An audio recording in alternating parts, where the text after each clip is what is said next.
अच्छा, इलेक्ट्रिसिटी के सेक्शन में हम प्रैक्टिकल इलेक्ट्रिसिटी और जर्नल इलेक्ट्रिसिटी का कॉन्सेप्ट, मैग्नेटिज्म, स्टैटिक इलेक्ट्रिसिटी, ये सब कर चुके हैं। अब इलेक्ट्रोमैग्नेटिज्म और इलेक्ट्रोमैग्नेटिक इंडक्शन बेसिकली एक ही उसमें आपके पास ये टॉपिक बनता है, लेकिन सिर्फ सेपरेट। इसमें एमसीक्यूज कुछ इस तरह से कि जब आप बेसिकली बात करते हो, आपको उसमें याद होगा सबसे पहले हमने एक राइट हैंड रूल किया था। ठीक है। और एक राइट हैंड रूल आपके पास जो है वो आपको ये बताता है कि अगर किसी कंडक्टर से इलेक्ट्रिक करंट पास हो, जो हमने कल भी क्वेश्चंस देखे थे कुछ जिस तरह की ये वाली सिचुएशन है, तो अगर आपके पास करंट फ्लो करता है किसी भी डायरेक्शन में, अब लेट सपोज यहाँ पे करंट डायरेक्शन अपवर्ड हो या डाउनवर्ड हो, तो एक राइट हैंड रूल आप इस तरह से यूज करते हो मैग्नेटिक फील्ड को फाइंड आउट करने के लिए। तो ये जो फिंगर कर्ल करने वाला रूल है ये आप यूज करते हो मैग्नेटिक फील्ड की डायरेक्शन के लिए, यहाँ पर मेंशन है। इसमें कंफ्यूज नहीं होना, दोनों अलग अलग चीजें होती है इसमें। अगर डायरेक्शन डाउनवर्ड हो जाए तो आप थंब को रोटेट कर लो इसी तरह से कंडक्टर के साथ ही, और आपकी रोटेशन ऑटोमेटिक रिवर्स हो जाएगी। और इसमें एक चीज ये होती है कि अगर लेट सपोज आपके पास कॉइल ही सर्कुलर हो, ठीक है, तो हमने ये भी पढ़ा था कि अगर कॉइल सर्कुलर हो जाए तो आप यही ओरिएंटेशन रखोगे अपने फिंगर्स की और थंब की। बस उसमें डिफरेंस ये आएगा कि जो थंब होगा, लेट सपोज आपने थंब इस डायरेक्शन में रखा है अपना, और फिंगर का कर्ल आपके पास कॉइल पे इस तरह से है। ठीक है। तो ये जो थंब की डायरेक्शन होगी बेसिकली ये आपको बताएगी कि नॉर्थ पोल आपका कहाँ पर है। ठीक है, नॉर्थ मिल जाएगा तो साउथ आप इसके ऑपोजिट बिल्कुल इजीली फाइंड आउट कर सकते हो। ठीक है।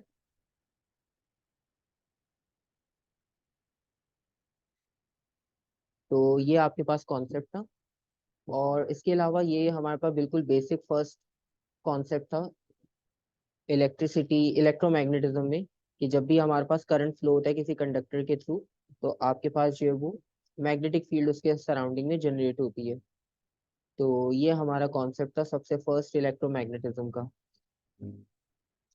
उसके बाद हमने फिर इसमें कुछ बेसिक क्वांटिटीज और ऐड की थी, जिसमें हमने ये पढ़ा था कि आपके पास अगर करंट फ्लो कर रहा हो और मैग्नेटिक फील्ड भी हो, ठीक है, तो दोनों अगर आपके पास वहां पर मौजूद है तो उसमें क्या होता है कि मैग्नेटिक फील्ड और इलेक्ट्रिसिटी दोनों को कंबाइन करके फिर एक थर्ड क्वांटिटी आपको मिलती है फोर्स की यानी मोशन की। ठीक है, जिस तरह से यहाँ पर लेफ्ट हैंड रूल में। तो इसमें बेसिकली हम ये करते हैं कि आपके पास जो है वो करंट की डायरेक्शन और मैग्नेटिक फील्ड की डायरेक्शन दोनों बिल्कुल म्यूचुअल परपेंडिकुलर होगी, और जो मोशन की डायरेक्शन होगी यानी फोर्स की डायरेक्शन, वो भी आपके पास इन दोनों के म्यूचुअल परपेंडिकुलर होगी, मतलब तीनों आपके पास सेपरेट एक्सिस पर होंगे, एक्स वाई जेड। ठीक है।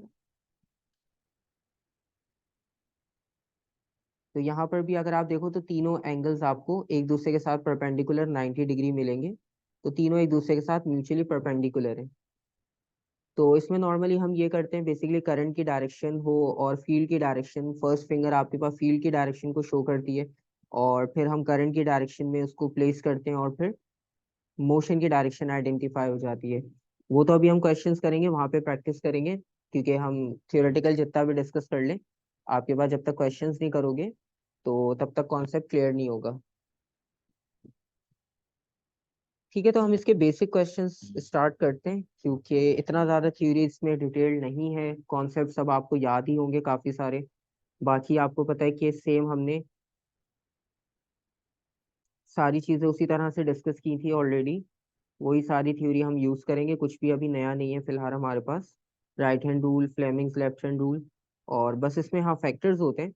जिस तरह अगर हम फैक्टर्स की बात करें तो फैक्टर्स आपको पता है कि नंबर ऑफ टर्न्स आप इंक्रीज कर दो, मैग्नेट स्ट्रॉन्ग यूज कर लो, करंट की वैल्यू इंक्रीज कर लो, तो तब आपके पास जो है वो ग्रेटर ईएमएफ और ग्रेटर फोर्स की जो है वो क्वांटिटीज आपके पास एड अप हो जाती है वहां पर। तो सारे खैर फैक्टर्स वगैरह हैं, हम टाइम टू टाइम फिर डिस्कस कर लेंगे। फिर एसी और डीसी का भी हम डिफरेंस देख लेंगे जब उसका क्वेश्चन आएगा कि उसमें डिफरेंस आपके पास किस तरह से होता है। तो क्वेश्चन इसके स्टार्ट हो रहे हैं, बेसिकली क्वेश्चन नंबर 1 देखते हैं।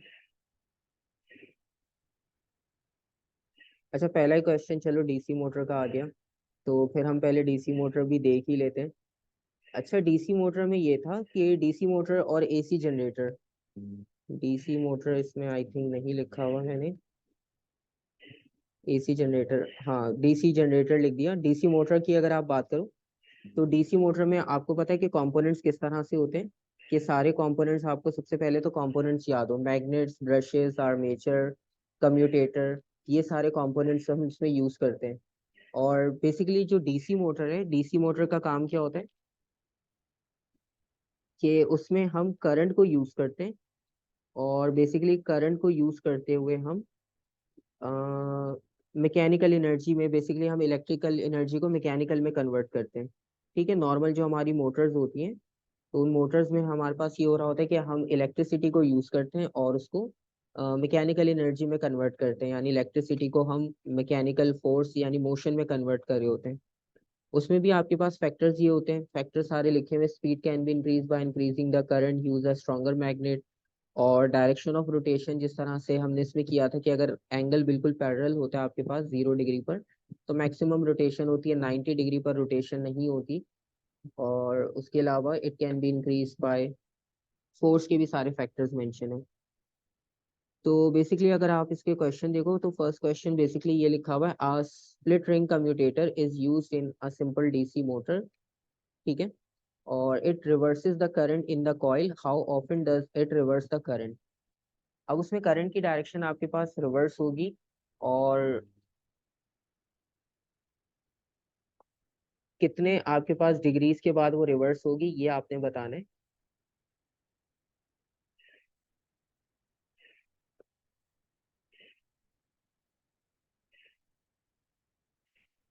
एक आंसर आया 180 डिग्री,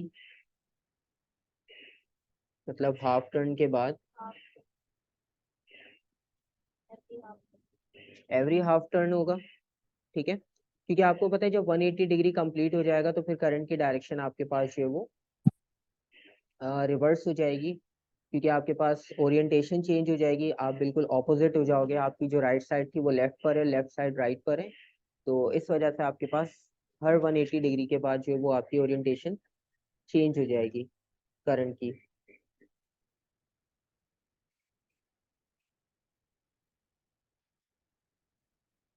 अच्छा, इसका कॉन्सेप्ट बेसिकली, अब इसमें प्रॉब्लम ये है कि अब पूरी डायग्राम अगर आप इसकी देखो तो, एक मिनट में इसकी डायग्राम पहले आपको दिखा देता हूँ क्योंकि ऐसे समझ नहीं आएगा फिर।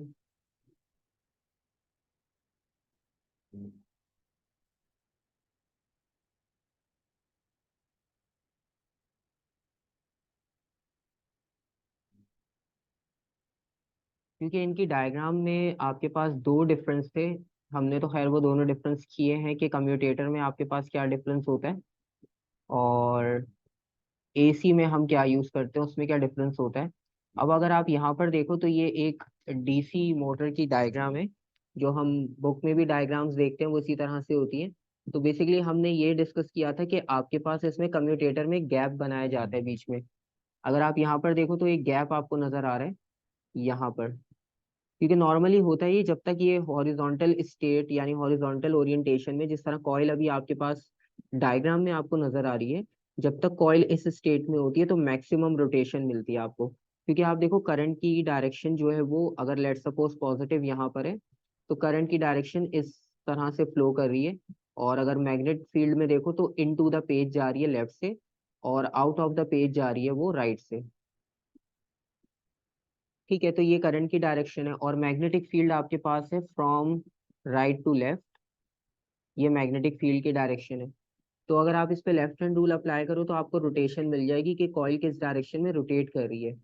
अब रोटेट करने के बाद बेसिकली होता ये है कि करंट की डायरेक्शन रिवर्स की बात ये है कि जब ये कॉइल आपके पास, अगर आप इसकी एक साइड कंसिडर करो अब, ठीक है हम सिर्फ इसकी एक साइड कंसिडर करते हैं, लेट सपोज हमने ये लेफ्ट वाली कंसिडर कर ली, अब इसमें करंट की डायरेक्शन है इन टू द पेज।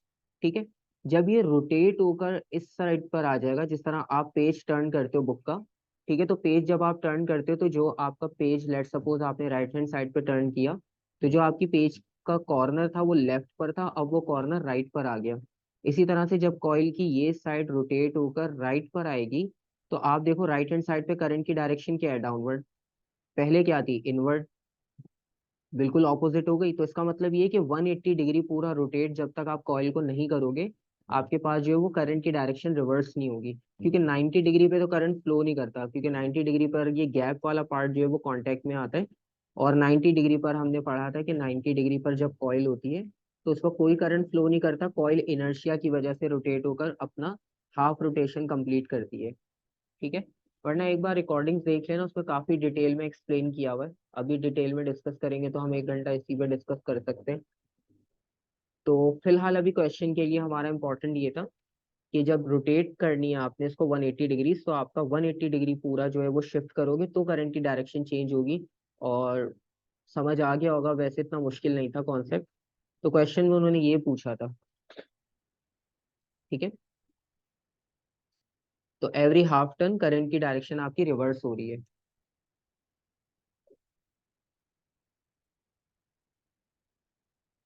और नेक्स्ट पार्ट देखो अब आप, ये भी डीसी मोटर से रिलेटेड है।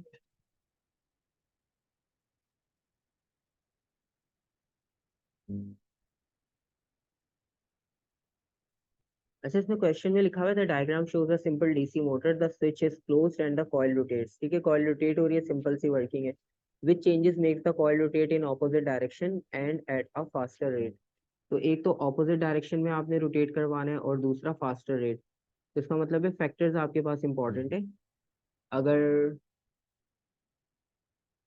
अच्छा देखो, डायरेक्शन एक होती है, लेकिन आपको जो है वो डायरेक्शन का कॉन्सेप्ट बताया कि आपके पास डायरेक्शन वो किस कौन से पूछ रहा था वहां पर, कि रिवर्स डायरेक्शन, वो एसी वाला रिवर्स नहीं पूछा उसने। उसने कॉइल में पूछा कि कॉइल में डायरेक्शन रिवर्स कब होती है। तो बैटरी की तरफ से तो करंट एक ही जा रहा होता है, सोर्स की तरफ से करंट की डायरेक्शन सेम थी। लेकिन क्योंकि आपके पास कॉइल की साइड्स चेंज हो जाती है, तो कॉइल की साइड्स चेंज होने की वजह से उन साइड्स की डायरेक्शन चेंज होती है। ये उन्होंने क्वेश्चन पूछा था फर्स्ट पार्ट में। और सेकंड में भी वो यही पूछ रहे हैं कि अगर आपने कॉइल की रोटेशन को ऑपोजिट डायरेक्शन में चेंज करना हो तो आप क्या करोगे।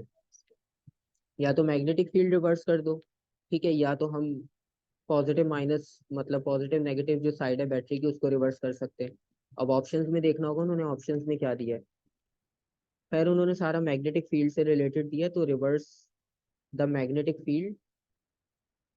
अच्छा, उन्होंने कहा है एक ऑप्शन में, फर्स्ट वाले से देख लेते हैं, increase the current in coil and increase the number of turn.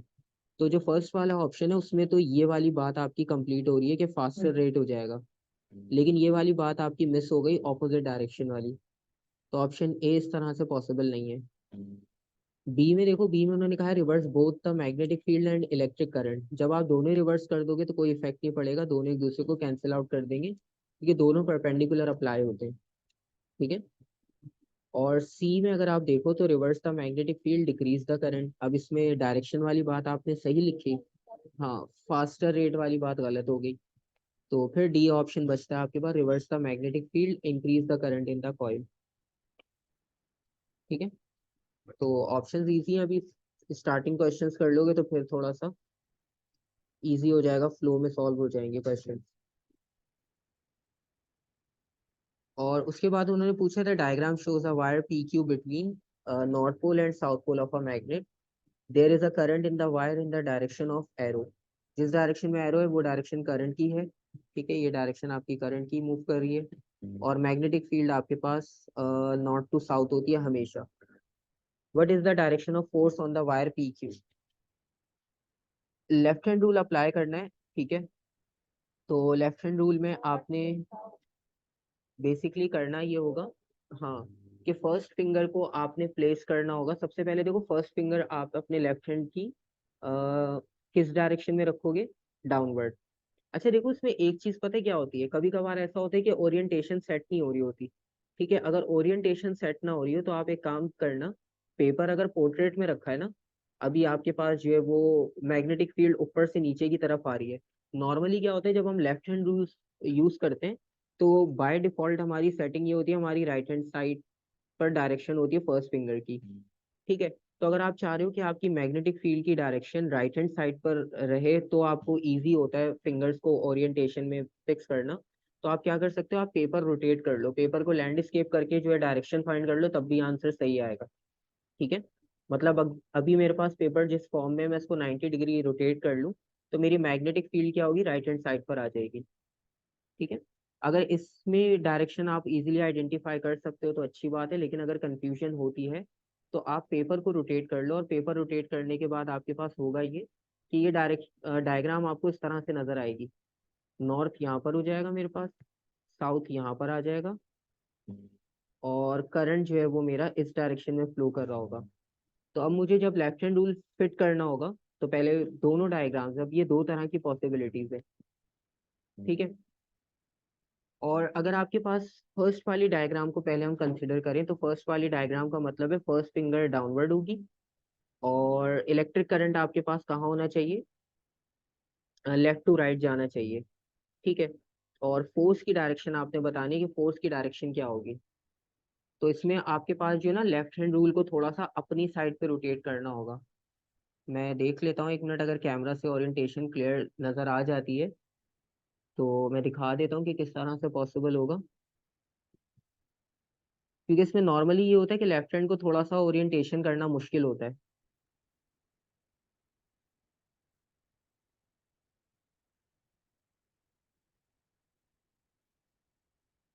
अच्छा, इसमें अगर हम फर्स्ट डायग्राम की बात करें ना, तो फर्स्ट डायग्राम के अकॉर्डिंग अगर आप देखो, तो फर्स्ट डायग्राम के अकॉर्डिंग आपने क्या करना है, सबसे पहले फर्स्ट फिंगर को आपने प्लेस करना है मैग्नेटिक फील्ड की डायरेक्शन में। तो फर्स्ट उसका मतलब ये कि आपकी मैग्नेटिक फील्ड की डायरेक्शन आपकी तरफ ही पॉइंट कर रही होगी, ठीक है। तो सबसे पहले तो मैग्नेटिक फील्ड की डायरेक्शन आपकी होगी डाउनवर्ड। अब जो करंट की डायरेक्शन है, अच्छा इसमें करंट की डायरेक्शन बेसिकली ये होती है, अब करंट की डायरेक्शन आपकी जो है वो राइट हैंड साइड पर है। तो अगर मैं इसको इस तरह से रखूँ तो मेरी अभी थंब की डायरेक्शन अपवर्ड है। और अगर करंट की डायरेक्शन को रिवर्स करें, तो बेसिकली आपके पास ओरिएंटेशन कुछ इस तरह से बनेगी, ठीक है। तो ये थोड़ा सा टिपिकल हो जाता है इसमें मार्क करना, क्योंकि रोटेशन बहुत डिफिकल्ट हो रही होती है फिक्स करना। तो इसमें इजी भी ये होता है कि आप इसको सेकंड डायग्राम को फॉलो कर लो, सेकंड डायग्राम में रोटेशन बहुत इजीली मिल जाएगी। अब सेकंड डायग्राम को अगर आप देखो, तो सेकंड डायग्राम के अकॉर्डिंग आप ये होगा कि सबसे पहले आपने मैग्नेटिक फील्ड को सेट करना है। तो मैग्नेटिक फील्ड को आपने सेट किया राइट हैंड साइड पर, ठीक है। आपकी राइट हैंड साइड की तरफ आ गई, मतलब मैग्नेटिक फील्ड जा रही है राइट हैंड साइड पर। और करंट की डायरेक्शन कहाँ है आपके पास, अपवर्ड डायरेक्शन में, ठीक है। तो आपके पास आप इस तरह से उसको सेट करोगे, ठीक है। तो फर्स्ट फिंगर आपकी जो है वो मैग्नेटिक फील्ड, और सेकंड फिंगर जो है वो करंट की डायरेक्शन। अब जब आप थंब को ओपन करोगे, तो थंब कहाँ पर शो कर रहा है, इनटू द पेज या आउट ऑफ द पेज।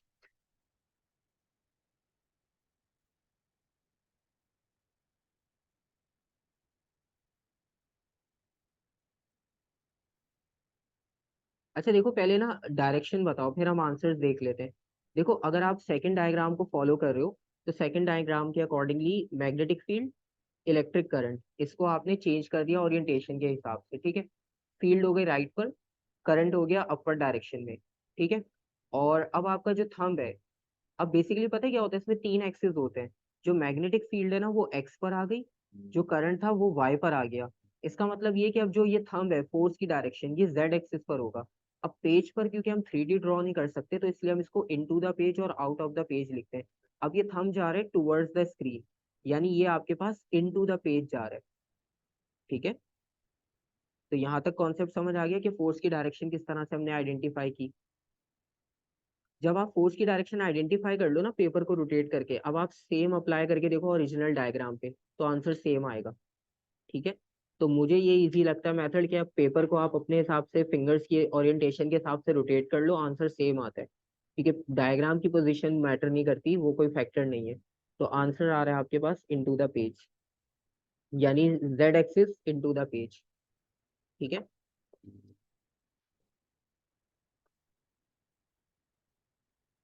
चलो अभी बाकी क्वेश्चंस आएंगे। सर बस ये लास्ट पॉइंट नहीं समझ आई, इनटू द पेज वाला कैसे हुआ है? अब देखो, मतलब हम की डायरेक्शन बेसिकली डाउन, वैसे तो डाउनवर्ड है ना डायरेक्शन, या? लेकिन मसला पता है क्या है, वो डाउनवर्ड जो है ना वो बेसिकली जेड एक्सिस है। जेड एक्सिस का मतलब है थिकनेस। अभी पेपर जो स्क्रीन हमें दिख रही है, इस पर हमें एक्स और वाई एक्सिस तो दिख रहा है, लेकिन अब आपको क्या पता कि मेरी स्क्रीन की थिकनेस क्या है, ठीक है। आपको जेड एक्सिस नजर नहीं आ रहा, ठीक है। तो जेड एक्सिस बेसिकली आपके पास जो है वो थर्ड डायमेंशन है, वो जो थंब बेसिकली इंडिकेट कर रहा है। अभी हमने डिस्कस किया था तीनों म्यूचुअली आपके पास परपेंडिकुलर होते हैं। तो जब एक्स एक्सिस पर मैग्नेटिक फील्ड आ गई, वाई एक्सिस पे इलेक्ट्रिक करंट आ गया, तो अब आपके पास बचा थर्ड एक्सिस यानी जेड एक्सिस। यानी आप इनटू द पेज जाओगे या तो, ठीक है, या आउट ऑफ द पेज जाओगे। अगर थंब की डायरेक्शन अपवर्ड आती, ठीक है, तो अपवर्ड का मतलब ये हुआ कि आपके pass out of the page, ठीक है। Out of the page. जब हम एक्सिस बनाते हैं तो हमने एक्सिस पर एक्स और वाई दोनों अलॉट कर दिए, सिर्फ रह गया जेड। तो अगर थंब की डायरेक्शन आपकी जो है वो डाउनवर्ड होती तो हम इनटू द पेज लेते, और अगर अपवर्ड होती तो आउट ऑफ द पेज लेते, ठीक है। अब क्लियर है। तो वो बेसिकली डाउनवर्ड हमें लग तो डाउनवर्ड रहा होता है, लेकिन हमें ये बात भी याद रखनी है कि ये तीनों म्यूचुअली परपेंडिकुलर होते हैं, तो एक एक्सिस पे दो क्वांटिटीज कभी भी नहीं आएंगी।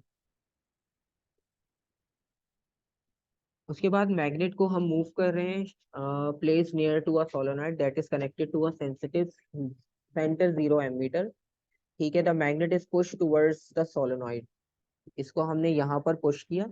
It accelerates then move at constant speed, पहले जाहिर सी बात है जीरो से स्टार्ट हो रहा है तो एक्सेलरेट करेगा, ठीक है। एक्सेलरेट करने के बाद कांस्टेंट स्पीड। तो अब आपने फाइंड ये करना है, then decelerates and stop inside the solenoid. तो पहले आपने इंक्रीज किया, फिर कांस्टेंट किया, फिर स्लो कर दिया, ठीक है। मतलब आप रेड सिग्नल से स्टार्ट हुए, एक्सेलरेट किया, फिर कांस्टेंट, फिर दोबारा रेड सिग्नल पे आके रुक गए। अब वो पूछ रहे what is the reading on the, when is the reading on the ammeter zero. अब आपको पता है जब मैग्नेट स्टेशनरी होता है तो तभी वैल्यू जीरो होती है, क्योंकि जब मूवमेंट नहीं होगी, और मूवमेंट नहीं होगी तो मैग्नेटिक फील्ड चेंज नहीं होगी, क्योंकि यहाँ से आपके पास मैग्नेटिक फील्ड फ्लो कर रही होती है, ठीक है। तो जब आपके पास मैग्नेट बिल्कुल स्टिल हो जाएगा, तो स्टिल होने का मतलब ये है कि कोई चेंज नहीं होगा, कोई ईएमएफ इंड्यूस नहीं होगा, तो when magnet is stationary, option D.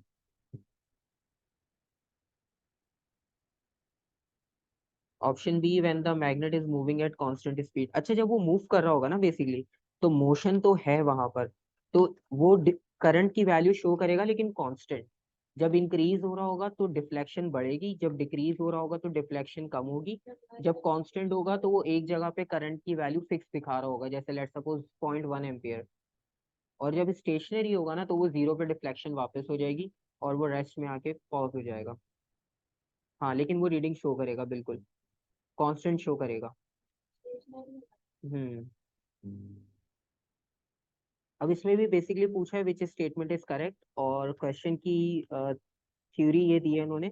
Teacher move the magnet into and out of the coil, ठीक है। एरो की डायरेक्शन से आपको पता चल रहा है दोनों साइड मूव कर रहे हैं हम, in order to demonstrate electromagnetic induction, कि लेफ्ट राइट मूव करेंगे तो कॉइल में जो है वो डिफ्लेक्शन होती है left right.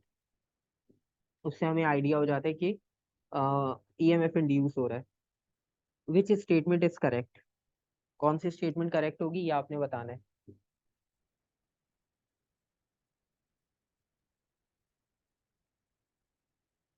Increasing the speed at which the magnet enters the coil increase the induced voltage, ठीक है। दो लोगों ने सी आंसर कहा है, और किसी का कोई आंसर। ऑप्शंस पढ़ लो, अगर कोई कंफ्यूजन हो तो बताओ, वरना फिर मैं आंसर बता देता हूँ फाइनल। पहले एक बार देख लो अगर किसी ऑप्शन में कंफ्यूजन लग रहा है तो।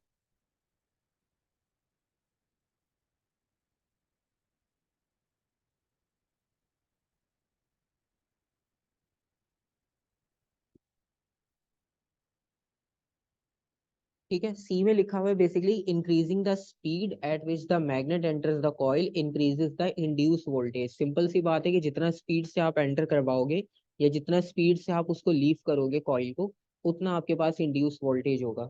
तो सी बिल्कुल राइट चॉइस है, ठीक है। अच्छा, अब ए में पता है क्या है, as the magnet is moved into the coil, the left hand of the coil become south pole. अब उन्होंने कहा ये साउथ पोल हो जाएगा, ठीक है। अब इसमें आप लेंस लॉ याद करो, ठीक है। लेंस लॉ बेसिकली स्टेटमेंट अगर नहीं भी याद कोई मसला नहीं, क्योंकि अभी हमारा P1 है, हमें लिखना नहीं पड़ेगा। लेंस लॉ ने ये बताया था कि आपके पास बेसिकली जब मैग्नेट मूव कर रहा होगा कॉइल के थ्रू, तो जब कॉइल के थ्रू आपके पास मैग्नेट मूव करेगा तो कॉइल पे भी आपके पास मैग्नेटिक पोल्स जनरेट हो जाएंगे, क्योंकि ईएमएफ इंड्यूस होगा। और जब करंट आपके पास फ्लो करता है कॉइल से, तो उसमें क्या होता है कि मैग्नेटिक फील्ड जनरेट हो जाती है कॉइल की दोनों साइड पर, एक साइड नॉर्थ हो जाएगी, एक साइड साउथ। तो लेंस लॉ ने ये कहा था कि बेसिकली इसमें ऑपोजिट पोल जनरेट होते हैं। ऑपोजिट पोल का मतलब ये कि अगर आप मैग्नेट को राइट पर लेकर आ रहे हो, ये चीज ध्यान से सुनना क्योंकि ये आगे भी काम आएगी फिर जब लेंस लॉ के क्वेश्चंस होंगे। तो जब मैग्नेट को आप राइट हैंड साइड पे मूव कर रहे हो तो हमारा नॉर्थ पोल है राइट पर, ठीक है।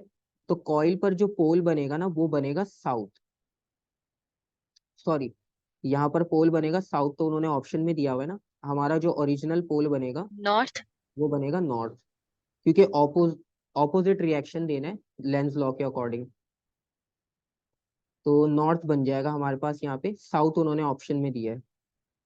और जब आप दूर जा रहे होगे अवे, तो उस वक्त आपके पास साउथ बनेगा।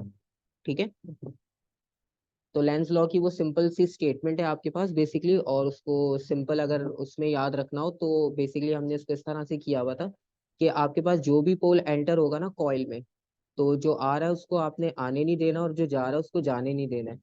तो जो पोल आपके पास एंटर होगा, नॉर्थ पोल आपके पास एंटर हो रहा है ना, तो आप उसको अपोजिट पोल दो ताकि वो रिपेल हो। ठीक है, तो नॉर्थ को आपने नॉर्थ से रिपेल कर दिया, और जब नॉर्थ अवे जा रहा था तो फिर आप उस पे साउथ जनरेट कर दोगे, क्योंकि साउथ और नॉर्थ अट्रैक्ट करते हैं। ठीक है, तो इस वजह से ऑप्शन ए में साउथ पोल गलत आ रहा है। हाँ, ए और बी ऑप्शन को शफल कर दो, फिर दोनों ऑप्शन सही हो जाएंगे। ठीक है,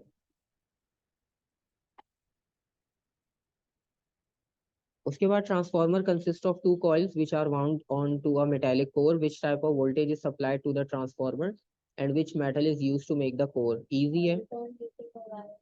हाँ, ऑल्टरनेटिंग हम यूज करते हैं, और ऑल्टरनेटिंग के साथ आपका मटेरियल कौन सा होता है? आयरन कोर यूज करते हैं, और आयरन कोर का हमें रीजन पता है कि वो इजीली मैग्नेटाइज और इजीली डीमैग्नेटाइज हो जाता है, तो ये प्रॉपर्टी हम यूज करते हैं। तो आयरन और ऑल्टरनेटिंग, क्योंकि ट्रांसफार्मर है, ट्रांसफार्मर आपके पास एसी की एप्लीकेशन में आती है, क्योंकि इसमें हमें, अच्छा, एसी का रीजन ये है कि जब आप एसी करंट यूज करते हो ट्रांसफार्मर में, एक मिनट में देखता हूँ अगर इसमें मार्किंग की है मैंने ट्रांसफार्मर की, होगी इसमें। अच्छा, बेसिकली इसमें ये होता है, it is a device that can be use to increase और decrease the potential difference of an AC. Basically इसमें कॉन्सेप्ट वो यूज करते हैं, जब एक कॉइल से करंट पास होगा ना एसी, तो एसी में ऑटोमेटिक डायरेक्शन चेंज होती है, और जब डायरेक्शन चेंज होती है तो मैग्नेटिक फील्ड ऑटोमेटिक चेंज हो जाएगी। अब अभी हमने जितने कॉन्सेप्ट पढ़े उसमें हम मैग्नेट को या तो मूव करवा रहे थे या कॉइल को मूव करवा रहे थे, लेकिन जब हम डिवाइस बनाते तो डिवाइस में कोई मैनुअल अंदर कोई काम नहीं कर सकते हम, तो हमें डिवाइस ऐसी चाहिए होती है जो ऑटोमेटिक काम करे। तो बेसिकली हम इसको एसी पे ऑपरेट करते हैं, एसी से क्या होगा, डायरेक्शन ऑटोमेटिक चेंज हो जाएगी, और मैग्नेटिक फील्ड भी चेंज होती रहेगी। करंट फॉरवर्ड जाएगा, बैकवर्ड जाएगा, मैग्नेटिक फील्ड भी इंक्रीज होगी, डिक्रीज होगी। इस वजह से आपकी जो नेबरिंग कॉइल है यानी सेकेंडरी कॉइल, उसमें ऑटोमेटिक ईएमएफ इंड्यूस हो जाएगा हर बार। तो इस वजह से एसी यूज करते हैं, डीसी यूज नहीं करते, सिंपल सा रीजन है। ठीक है, आयरन और sir why is there a need to keep, मतलब उसको चेंज करते रहना हमने? अभी आपने ऊपर देखा कि अगर मैग्नेट स्टेशनरी हो या तो ईएमएफ इंड्यूस नहीं होता, तो इसका मतलब है मैग्नेटिक फील्ड को चेंज करना है। ठीक है, और ये हमने इलेक्ट्रोमैग्नेटिज्म की बेसिक थ्योरी पढ़ी थी कि आपके पास जब भी मैग्नेटिक फील्ड चेंज होती है तो ईएमएफ इंड्यूस होता है। तो आपके पास जो है यस। वो मैग्नेटिक फील्ड को चेंज करने के लिए या तो करंट की डायरेक्शन आप चेंज करो, या आप मैग्नेट की के पोल्स को चेंज कर दो। ठीक है, लेकिन अगर आपके पास जिस तरह ये लिखा हुआ an EMF will induced in a conductor if there is a relative motion between the conductor and the magnetic field, तो अब मैग्नेटिक फील्ड को अगर आप चेंज नहीं कर सकते मोशन के थ्रू, तो आप क्या करोगे, या तो पोल्स चेंज करो। अब मसला ये है कि जब हम डिवाइसेस बनाते हैं, हमारी डेली लाइफ में जो कंपोनेंट्स अप्लायंसेस हैं, तो उसमें हम मैनुअली अगर काम कर रहे होंगे तो फिर उन अप्लायंसेस का कोई फायदा नहीं है। ठीक है, तो उसको ऑटोमेटिक बनाने के लिए हम एसी यूज करते हैं। एसी में क्या होगा कि जब करंट फॉरवर्ड जा रहा होगा, तो फॉरवर्ड जाते हुए वो मैग्नेटिक फील्ड जनरेट करेगा, जिसकी वजह से ईएमएफ इंड्यूस हो जाएगा सेकेंडरी। अब आपको पता है कि वो एक जगह जाकर कांस्टेंट होना उसने, लेकिन वो कांस्टेंट नहीं होगा, क्योंकि एसी है ना, तो वो डायरेक्शन रिवर्स कर लेगा। तो आपके पास वैल्यू एक जगह रुकेगी नहीं, करंट का फ्लो रिवर्स होता रहेगा, मैग्नेटिक फील्ड में भी और इससे फ्लक्चुएशन हम होती रहेगी। ताकि पोल्स चेंज होते रहे, हम हाँ, क्या नाम है, मैग्नेटिक दूसरा फील्ड की वाला यूज फ्लक्चुएशन करते होती रहे। हाँ, सिंपल, हैं, आपका मैग्नेटिक फील्ड टेम्पररी। चेंज होती रहे, तो जैसे जैसे वो चेंज होती रहेगी ईएमएफ इंड्यूस होता रहेगा आपके पास। ठीक है, और आपको पता है एसी की स्पीड इतनी स्लो तो नहीं होती कि वो बहुत स्लो स्लो मूवमेंट करे। अगर हम तो पाकिस्तान इससे हम में, आयरन भी यूज करेंगे। हाँ, आयरन का कॉन्सेप्ट ये होता है कि आयरन के ऊपर इसको वाउंड किया जाता है, ये मटेरियल आयरन है। अब अगर हम आयरन यूज नहीं करेंगे ना, तो अगर लेट सपोज हमने एक बार ट्रांसफार्मर यूज किया और हमने स्टील का कोर ले लिया, तो स्टील का कोर का मतलब ये होगा कि आपके पास स्टील अगर एक बार मैग्नेटाइज हो गया तो वो परमानेंट मैग्नेट बन जाएगा। तो फिर वो जो हमारा यस। कॉन्सेप्ट है ना rate of change of flux वाला, वो खत्म हो जाएगा। इस वजह तो से हम जब वापस से वो यूज चेंज करें। होगा तो फिर वो काम नहीं आएगा। हाँ, वो स्टिक हो जाएगा उस पर बस, वो कुछ हम्म। भी चेंज शो नहीं करेगा। तो ये रीजन है एसी यूज करने का।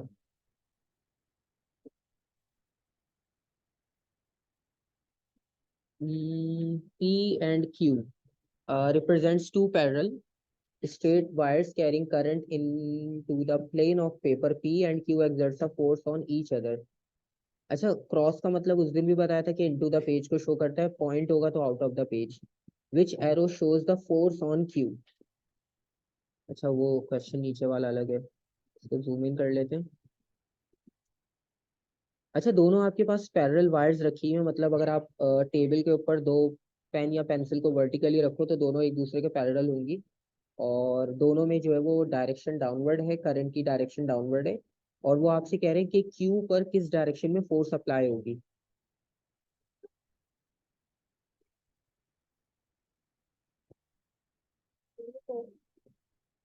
डी पे।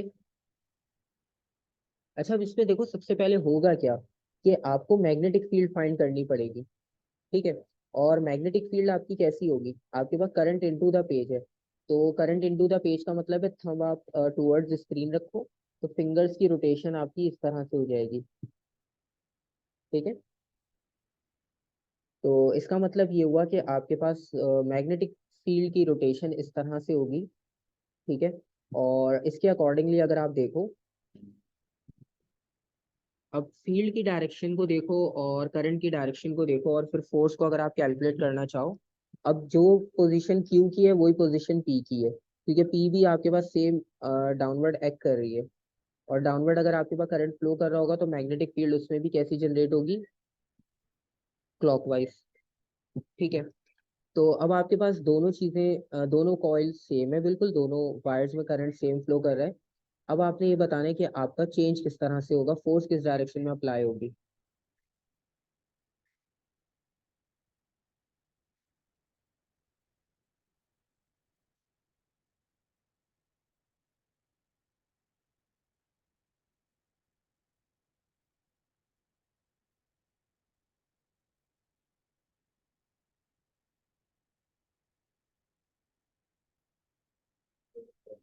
ठीक है। अब आपके पास देखो रोटेशन क्लॉकवाइज कंप्लीट हो रही है आपके पास।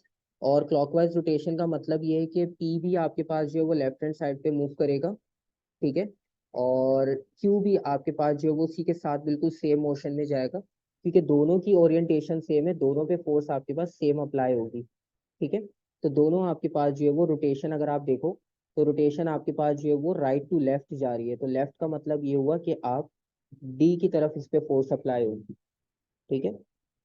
आप सिंपल इसमें रोटेशन से आप आइडिया कर सकते हो। और डी डायरेक्शन इस वजह से भी ली क्योंकि डी आपके पास पी के क्लोज है, तो दोनों आपके पास वायर्स हैं, दोनों में करंट फ्लो कर रहा है, दोनों में मैग्नेटिक फील्ड सेम जनरेट हो रही है। तो दोनों की मूवमेंट भी उसी डायरेक्शन में होगी सेम, जहां पर दोनों कॉइल्स हैं। अगर ये कॉइल बी की तरफ रखी होती, पी वाली, तो आपके पास डायरेक्शन जो है वो बी की तरफ होती। अगर एक ही साइड रखते तो हम एक ही तरफ रोटेशन होती, मोशन होती। तो इस तरह से आपके पास कॉन्सेप्ट है। ठीक है। क्योंकि यहाँ पर बेसिकली एक और नेबरिंग कॉइल आपके पास आ गई, अगर सिंगल कॉइल की बात होती तो अलग बात थी, तो हम उस पर सिंपल जो है वो डायरेक्शन आइडेंटिफाई कर लेते। लेकिन यहाँ पर क्योंकि एक और नेबरिंग कॉइल रखी है, दोनों में इफेक्ट सेम है, तो दोनों आपके पास उसी डायरेक्शन में जाएंगे जिस डायरेक्शन में आपकी मैग्नेटिक फील्ड जो है वो जनरेट हो रही है। तो सर हम इसमें फोर्स का नहीं कर रहे। फोर्स की डायरेक्शन ही आपने फाइंड आउट करनी है। लेकिन अगर आप इसमें देखो ना फील्ड की डायरेक्शन और करंट की डायरेक्शन, तो फील्ड बेसिकली आपकी जो है वो नॉर्थ टू साउथ फ्लो करती है। ठीक है। तो आपकी जो नॉर्थ टू साउथ होगी फील्ड, ठीक है, तो वो नॉर्थ टू साउथ फ्लो हो रही है। और करंट आपके पास जेड एक्सिस पे, तो आपकी जो मोशन होगी तो वो एक्स एक्सिस पर होगी, या तो वो बी की तरफ होगी या तो वो ए की तरफ होगी। मोशन हमारी एक्स एक्सिस, फील्ड हमारी जो है वो वाई एक्सिस। इसमें लेफ्ट हैंड रूल लगा है। इस पे लेफ्ट हैंड रूल आप अप्लाई करोगे, क्योंकि बेसिकली उन्होंने मैग्नेटिक फील्ड का आपको कॉन्सेप्ट नहीं दिया ना। ठीक है। तो मैग्नेटिक फील्ड के कॉन्सेप्ट की वजह से इस पे सिंपल हम बस रोटेशन से भी आइडेंटिफाई कर सकते हैं। क्योंकि यहाँ पे परमानेंट मैग्नेट्स नहीं रखे थे, और जो आपके पास यहाँ पे फील्ड जनरेट हो रही है बेसिकली, तो फील्ड की जनरेट होने की वजह से आप जो है वो डायरेक्शन इजीली आइडेंटिफाई कर लोगे, इसलिए लेफ्ट हैंड रूल अप्लाई करना यहाँ जरूरी नहीं है। इट्स अच्छा, लेकिन अप्लाई कर लें तो फिर डी आंसर ही आता है। हाँ, अगर आप अप्लाई करते हो तब भी डी आएगा, क्योंकि यहाँ पे इसलिए कंपलसरी नहीं, क्योंकि मैग्नेट परमानेंट उन्होंने नहीं दिए, फील्ड आपके पास वायर की वजह से जनरेट हो रही है।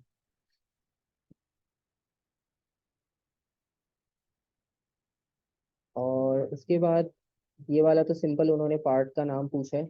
क्यू किसको रिप्रेजेंट कर रहे हैं?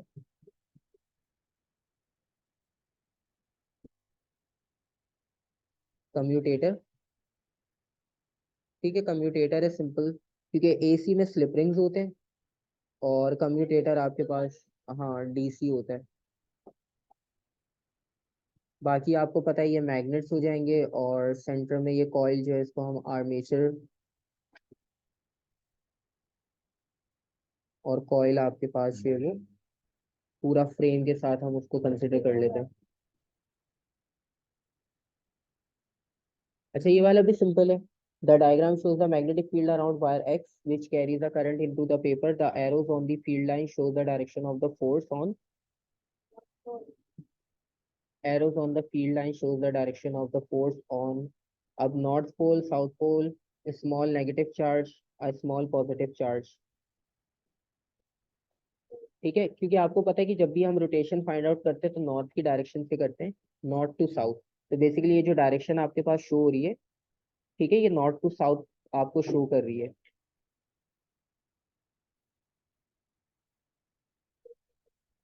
हम्म।